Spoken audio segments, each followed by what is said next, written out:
There is a kind of tiredness that sleep cannot fix. You lie down at night, your body finally still, but your mind refuses to rest. It replays an old mistake for the 100th time. It rehearses a future that has not arrived. It asks questions that have no answers, and then it asks them again. If you know that tiredness, this story was chosen for you. Because here is a truth the wise have whispered for centuries. We suffer more often in imagination than in reality. Think about that. Most of the storms that exhaust us never touch the ground. They live only inside our heads. And yet they steal our sleep, our laughter, and our peace as surely as any real disaster. There is an ancient truth that most of us discover only after years of silent suffering. We suffer more often in imagination than in reality. Think about it. How many of the disasters you feared last year actually happened?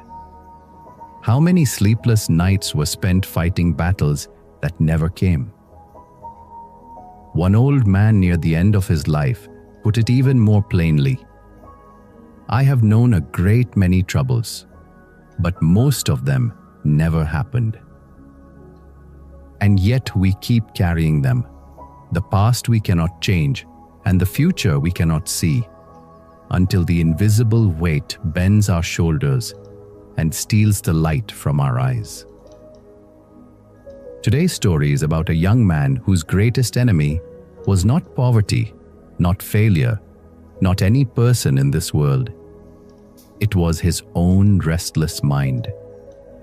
There is a timeless warning that says, "Rule your mind, or it will rule you." This young man's mind ruled him completely, until one journey, one old tree, and one simple stone changed everything he thought he knew about peace. So stay with me till the very end of the story, because hidden inside it are simple, practical secrets that can quiet the storm inside your head too. And as you listen, ask yourself honestly, is my mind my servant, or has it quietly become my master?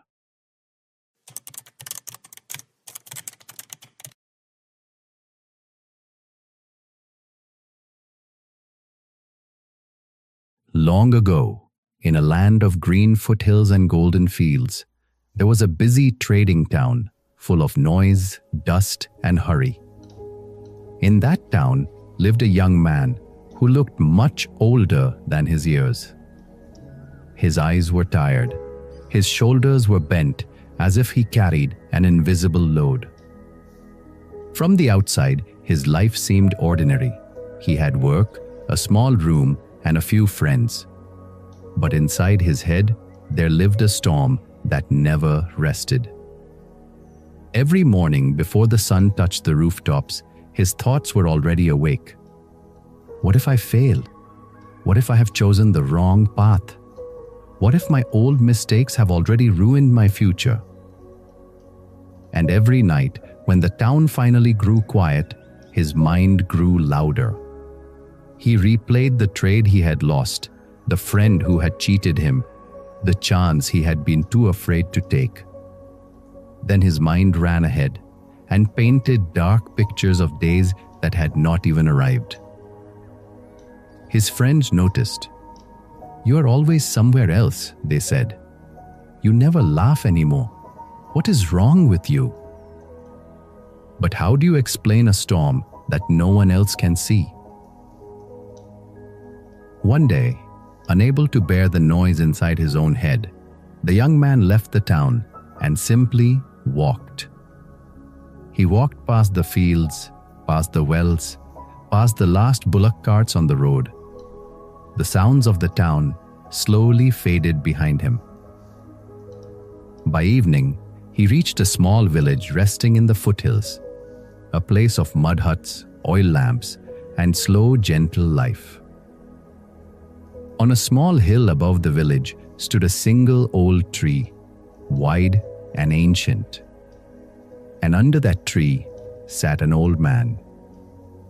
He was not rich, he was not powerful.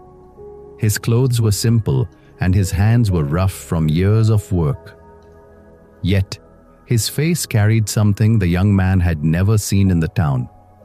Not in the merchants, not in the landlords, not in the learned men. His face carried peace. The old man opened his eyes and smiled, as if he had been waiting for a visitor. "You look tired," he said gently. The young man gave a weak laugh. "I have done nothing today." "The heaviest work," the old man replied, "is often done inside the head. Sit." The young man sat. For a long while, neither of them spoke. Strangely, the silence did not feel uncomfortable. It felt like rest. Then, without knowing why, the young man began to talk about his past, his fears, his endless questions. The old man listened, without interrupting, without judging, without once looking away. When the young man finally stopped, the old man picked up a small stone from the ground and placed it in his palm. "Is it heavy?" "No." "Then hold it." A minute passed, then 5, then 15. Slowly, the young man's arm began to shake. "It hurts now," he admitted. "Has the stone become heavier?" "No. I have just been holding it too long." The old man nodded slowly. "Your worries are exactly like the stone. Thinking about a problem for a moment, that is how we learn. But holding the same thought all day, all night, for months, for years." He gently opened the young man's fingers and let the stone fall to the earth. "That is what is breaking you. It was never the weight of your problems, my son. It was how long you refused to put them down." The young man stared at the fallen stone. "But I cannot simply stop thinking," he said. "I have tried. The thoughts always return." "Of course they do," the old man smiled. "You cannot order the wind to stop blowing, but you can learn to notice when it begins." He pointed toward the sky, where gray clouds were gathering far beyond the hills. When a storm comes near, the temple bell rings. The moment the villagers hear it, they are no longer surprised by the storm. They are prepared for it. Your mind needs a bell too. The next time your thoughts begin to spin, do not fight them. Simply say quietly, "I am overthinking." That is all? That is the beginning of everything. A storm loses half its power the moment you give it a name, because in that moment, you are no longer inside the storm. You are the one watching it, and the watcher is always calmer than the storm. That night, the young man slept in the old man's hut. The thoughts came as they always did, but this time, he whispered into the darkness, "I am overthinking." And for the first time in years, the thoughts felt a little smaller than him. At sunrise, he found the old man sitting outside, writing something in the soft dust with a thin stick. "What are you writing?" "My worries," the old man said calmly. The young man blinked in surprise. "You? You have worries?" The old man laughed, a deep, warm laugh. "I am a human being, not a stone idol. My roof needs repair before the rains. An old friend in the next village is unwell. but I do not let my worries wander freely through my day like stray dogs. I give them a home. He tapped the ground. Every evening for a little while, I sit here and I worry properly. I write each problem in the dust. Beside each one, I write what I can do about it. When the time is over, I sweep the dust smooth and I return to my life. And the worries agree to this? The young man asked, half smiling. Worries are like children, said the old man. If you ignore them completely, they cry louder. But if you tell them, not now, I will listen to you this evening, they slowly learn to wait. Most people allow worry to interrupt their whole day. A wise man gives worry an appointment. Later that day, the old man led him through the forest to a wide, still lake. The water was so clear that the clouds floated perfectly upon its surface. The old man filled a clay cup with water. Then he dropped a handful of dry soil into it. The water turned muddy and dark. Would you drink this? Never. Then the old man threw another handful of soil into the great lake itself. Within moments, it vanished. The lake remained clear, calm, untouched.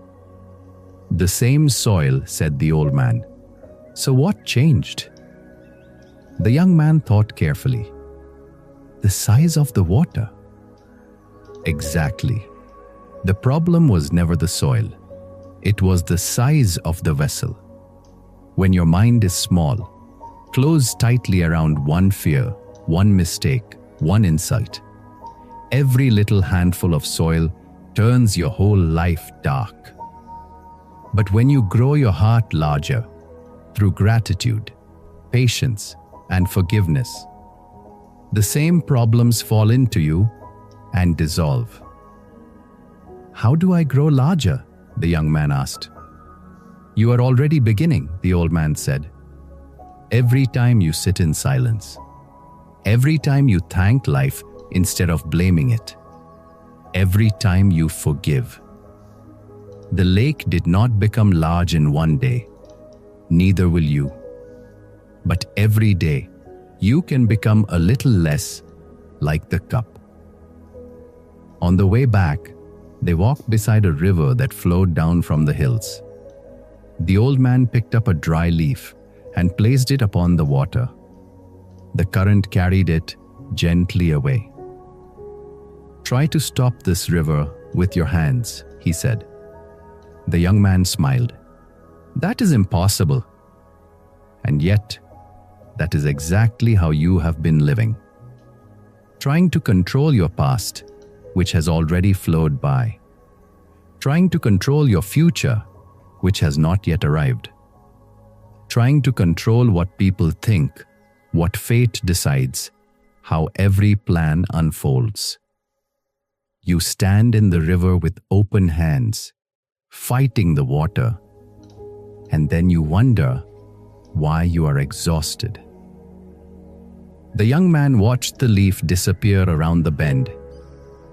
Then what should I do? Ask yourself one question, the old man said.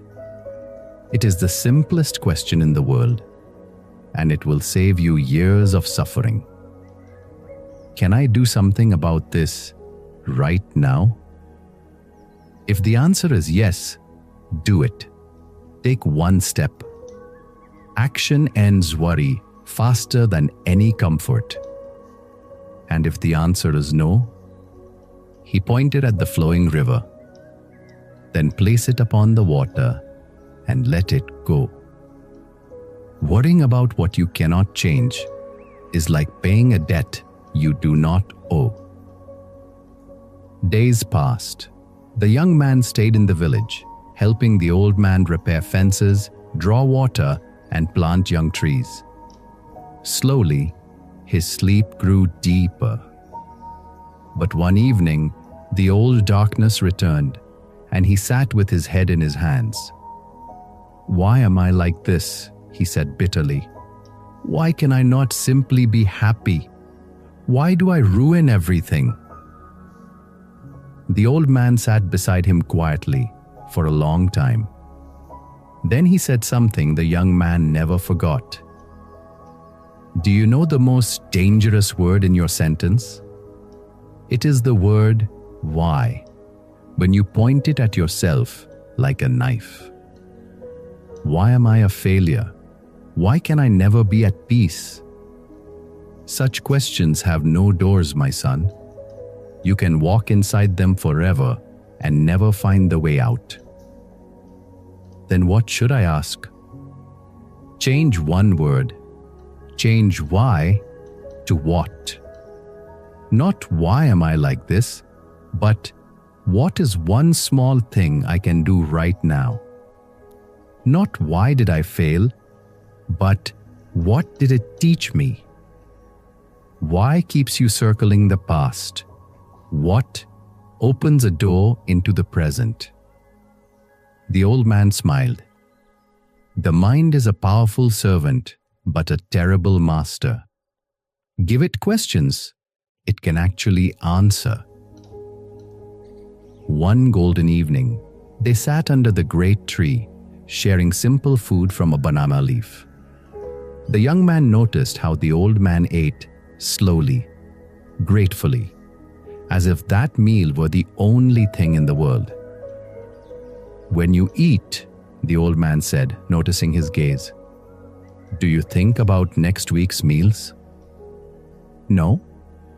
Then why do you try to live your whole life in a single day? The past is a closed room. The future is a locked one. The only door that is ever open is this moment." He gestured to the world around them. When the storm begins in your head, return to your senses. Truly, what do you see? Feel the earth beneath your feet. Listen, the wind, the birds, the temple bell. Feel your own breath moving. The mind lives in yesterday and tomorrow. The body lives only in now. When you return to your body, you return to peace. The young man closed his eyes. The wind moved through the old branches. Somewhere, a bird sang. And for a few precious moments, his mind, the machine that had run without rest for years, fell completely still. At last, the day came for him to return to the town. At the edge of the village, he stopped. "The thoughts will come back," he said. "I know they will. What do I do when nothing else works?" The old man placed a hand on his shoulder. "Then do not fight the darkness. Simply light a lamp. You cannot force yourself to stop thinking about something. The harder you push a thought away, the harder it pushes back.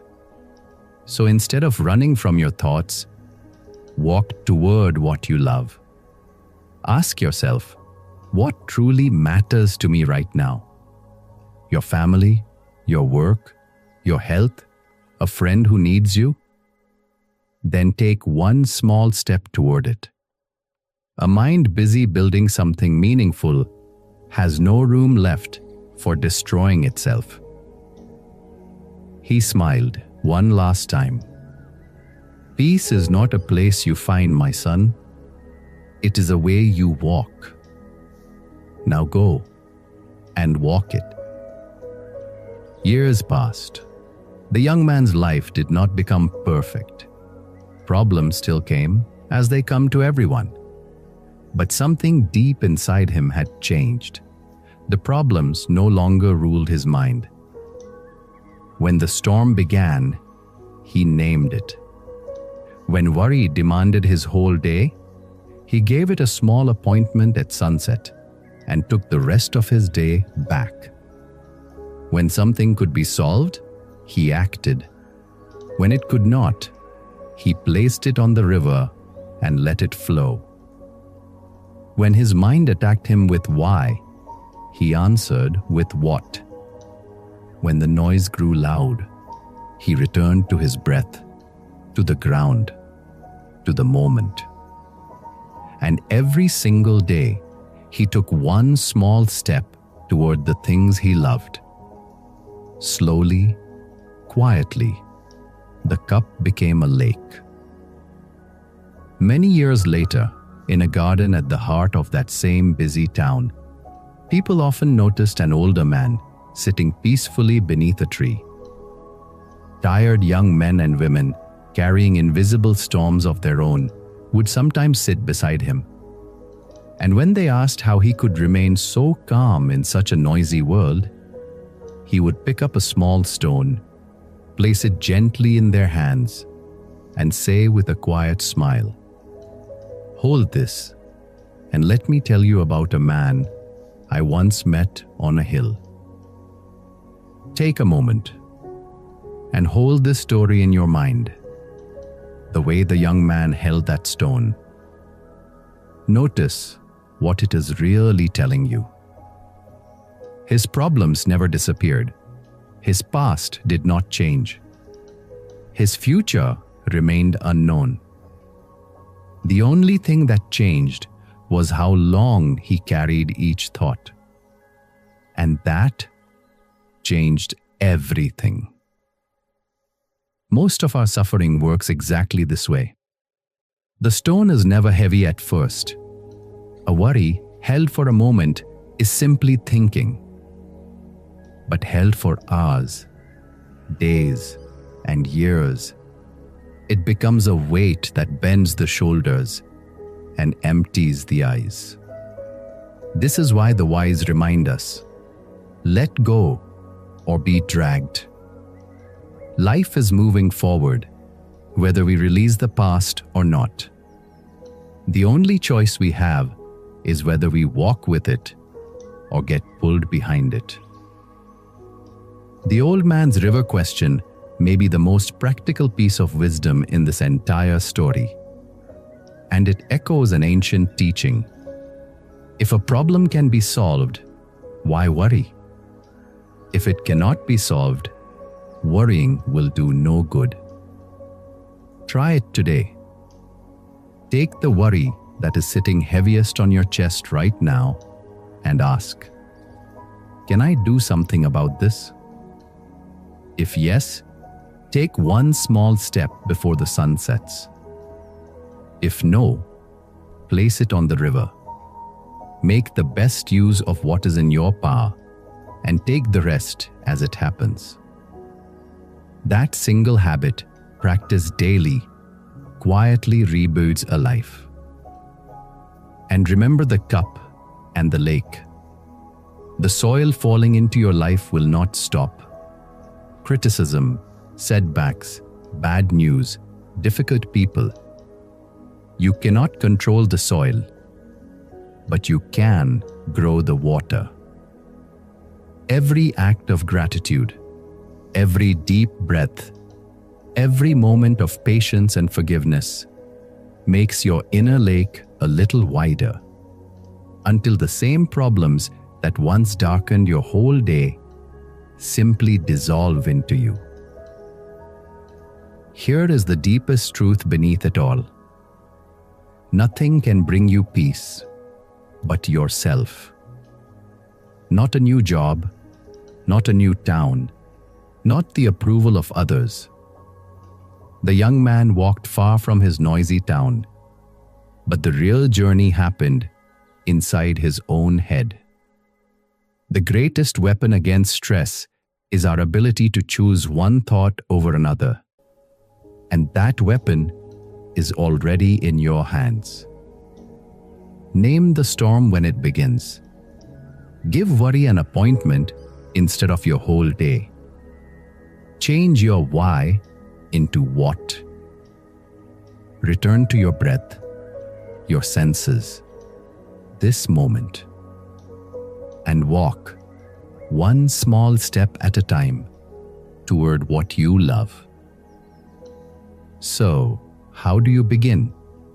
Start with these small practices from the story, today itself. 1. Ring the bell.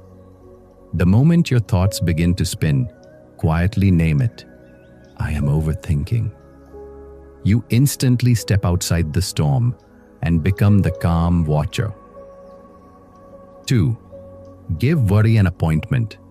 Set aside 10 minutes each evening. Write down every worry, and next to each one, write one action you can take. Then close the notebook and take your day back. 3. Ask the one question. Can I do something about this right now? If yes, act. If no, let it flow down the river. 4. Change why to what. Stop pointing questions at yourself like a knife. Give your mind questions it can actually answer. 5. Return to your senses. When the noise grows loud, feel your breath. Feel the ground. Listen to the sounds around you. The body lives only in the present. Follow it there. 6. Grow the lake. Practice a little gratitude, patience, and forgiveness every day. The same problems that darken a small cup dissolve in a large lake. None of this happens in a day. The lake did not become large in one day, and neither will you. But remember this gentle promise from the Zen masters. If you let go a little, you will have a little peace. If you let go a lot, you will have a lot of peace. Start with a little. Start today. Put down one stone before you sleep tonight and notice how much lighter the morning feels. Now, I would like to hear from you. What is one worry you have been holding for far too long? And what will you do with it today? Act on it or place it on the river. Share it in the comments below. Your honest words might loosen someone else's grip on their own stone. If this story brought you even a small moment of peace, please like and share this video so it can reach someone who is quietly carrying a storm of their own. And if you would like more stories like this in your life, subscribe to our channel, not for us, but for all of us. So this old wisdom keeps finding the hearts that need it. I will be back again with another powerful story. Until then, be patient, stay grateful, and remember, it was never the weight of your problems. It was how long you refused to put them down.